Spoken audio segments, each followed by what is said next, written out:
మీరు 50 ఏళ్ల నుంచి అరుణాచలం వెళ్తూ వస్తున్నారు. అప్పటికన్నా ఇప్పుడు ఎక్కువగా విఖ్యాతి చెందింది, చాలామంది వెళ్తున్నారు. అనేక లౌకిక విషయాల కోసం వెళ్తున్న వాళ్ళు ఉన్నారు. గిరి ప్రదక్షిణ చేస్తే ఏదైనా లాభం, అనుకున్న కోరికలు నెరవేర్తే అది దివ్యక్షేత్రం జరుగుతున్నాయి కూడా. కానీ అప్పటి అరుణాచలానికి ఇప్పటి అరుణాచలానికి తేడా, ఇప్పుడు వెళ్తున్న భక్తులకు మీ సలహా?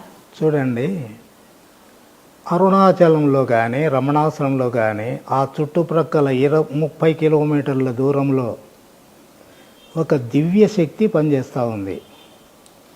అక్కడ ప్రవేశించిన వాళ్ళకి అది లోపల ప్రవేశిస్తుంది. ఆ ప్రవేశించినప్పుడు మనసు ప్రశాంతంగా ఉంటుంది. గిరి ప్రదక్షిణ చేస్తున్నప్పుడు కాళ్ళకు నొప్పులున్నా, నువ్వు మాట్లాడుతున్నా, వ్యవహారం చేస్తున్నా, అంత సందడి ఉన్నా, అంతటి సంఖ్య ఉన్నా కూడా లోపల నీకు హాయిగా ఉంటుంది.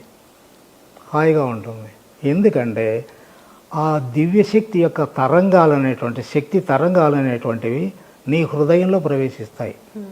వాటి వలన నీ మనస్సు ప్రశాంతత చెందుతుంది. దీన్ని ఆత్మస్థితి అంటారు. ఇది ఎక్కువ భాగం అందరికీ అనుభవంలో ఉంది. రమణాశ్రమంలో కూర్చుంటే ప్రతి ఒక్కరు కూడా నాకు హాయిగా ఉంది, ప్రశాంతంగా ఉంది, నెమ్మదిగా ఉంది అని చెప్తున్నారు. అంటే అక్కడ మనస్సు పని చెయ్యలే, మనస్సు లేదు, మనస్సుకు అతీతమైంది అక్కడ పనిచేసింది. కాబట్టి నువ్వు హాయిగా ఉండవు. దాన్ని ఆత్మస్థితి అంటారు. ఇప్పుడు మన ఇద్దరం మాట్లాడుతున్నాం. మీ మనస్సు కొద్దిగా సంతోషంగా హాయిగా ఉంటుంది కూడా.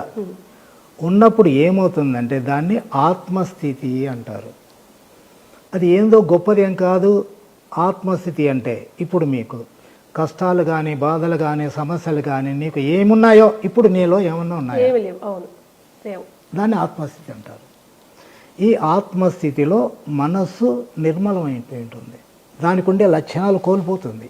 దాన్ని ఆత్మస్థితి అంటారు. ఉంది. ఇప్పుడు ఆత్మస్థితి అంటే నిర్మలంగా ఉంటేనే కదా, ఆడ ప్రయత్నం లేదు కదా. తరువాత నీవు అదే విధంగా నిర్మలంగా ప్రయత్నరహితంగా ఉంటే ఆత్మ సాక్షాత్కారం సులభంగా వస్తుంది. అక్కడ నీ ప్రయత్నం లేదు కదా, నిర్మలం వచ్చింది కదా. ఇక్కడ నిర్మలంగా కూర్చో, ప్రయత్నం ఉండకూడదు. ప్రయత్నం చేస్తే మనసు అవుతుంది. మనసు అయితే అజ్ఞానం అవుతుంది, అది పక్కకు పోతుంది, ప్రపంచాన్ని అంతా తీసుకొచ్చి లోపల పెడతాది. కాబట్టి నువ్వు నిర్మలంగా కూర్చో, ప్రయత్నం లేదు. ఇంకొకటి, నిద్రపోకూడదు. ఎప్పుడైతే మనస్సు నిర్మలమైపోతుందో ఫస్ట్ వచ్చేది నిద్ర. హాయిగా అనిపించి నిద్ర వస్తుంది. నిద్రపోకూడదు. నిద్రపోతే అది తన్మయత్వం కిందికి వస్తుంది. తన్మయత్వం వచ్చినప్పుడు అది దానికి అలవాటు అవుతుంది. మత్తు తీసుకున్న వానికి ఎట్లా అలవాటు అవుతుందో మత్తు పదార్థానికి అలవాటు పడ్డట్టు ఇది కూడా అట్లా అలవాటు అవుతుంది. అప్పుడు ఏమైపోతుందంటే నేను తన్మయత్వంలో ఉండాలని అనిపిస్తూ ఉంటుంది, కానీ జ్ఞానానికి మాత్రం అవరోధం అవుతుంది. అక్కడ ఎరుక ఉండాలి. ఎరుక అంటే ఏ అనుభవం వచ్చినా దాన్ని గమనిస్తూ ప్రయత్నరహితంగా సహజంగా ఉండగలగాలి. ఉంటే తప్పకుండా సాక్షాత్కారం జరుగుతుంది. ఇక మనిషి ప్రశాంతంగా ఉన్నప్పుడు ప్రయత్నరహితం, శాంతి, ఆలోచన రహితం, నిద్ర రాకుండా, ప్రయత్నం లేకుండా శాంతి అలాగే ఉండదు. దాన్ని ఊరుకుండు అన్నాడు. ఊరుకుండడం అంటే ప్రయత్నరహితము, ఆలోచన రహితము, ఎరుక కలిగి ఉండడము, సహజంగా ఉండడం. అప్పుడు అన్నీ అదృశ్యమైపోతాయి.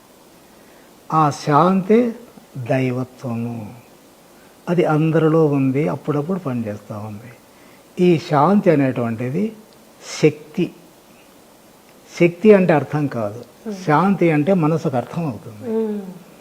మనము శాంతి అన్నదానికి నిర్వచనం చెప్తున్నాం, నిర్వచనం లేదండి దానికి, అనుభూతి చెందవలసిందే అంతే. కాబట్టి అది ఏమవుతుందంటే నదిలో నీటి బుడగ పగిలి నీళ్ళలో కలిసిపోయింది. నువ్వు అంతే, ప్రశాంతంగా ఉన్నామంటే దాంట్లో ఐక్యమైపోతాం. కాబట్టి అది జన్మ ధన్యం అవుతుంది అన్నమాట. మీరు ఏదైనా ప్రశ్నల నుంచి అడగవచ్చు. ధన్యవాదాలు గురువు గారు. రమణ తత్వానికి సంబంధించిన ప్రధానమైనటువంటి అనేక సందేహాల్ని మీరు నివృత్తి చేశారు. మీరు ఇవాళ హైదరాబాద్ దాకా రావడం, మాకు మీరు టైం ఇవ్వడం నిజంగా మా రమణీయం ప్రేక్షకులు మా అందరి అదృష్టం అండి. ధన్యవాదాలు మరొక్కసారి. అది కాదండి, ఏ దివ్యశక్తి అయితే సర్వాన్ని నడిపిస్తూ ఉందో అది నీ శరీరాన్ని ఉపయోగించుకొని ఆ దివ్యశక్తి నీ శరీరం ద్వారా ఆ దివ్యశక్తి ఏ పని చేయించుకోవాలనో ఈ ప్రపంచంలో ఆ శక్తి దాని నీ శరీరాన్ని ఉపయోగించుకొని చేసుకుంటా ఉంది. ఆ దివ్యశక్తి నా శరీరాన్ని ఉపయోగించుకొని దాని పని అది చేసుకుంటా ఉంది. నువ్వెవరు, నేనెవరు? అద్వైతంలో అంతే.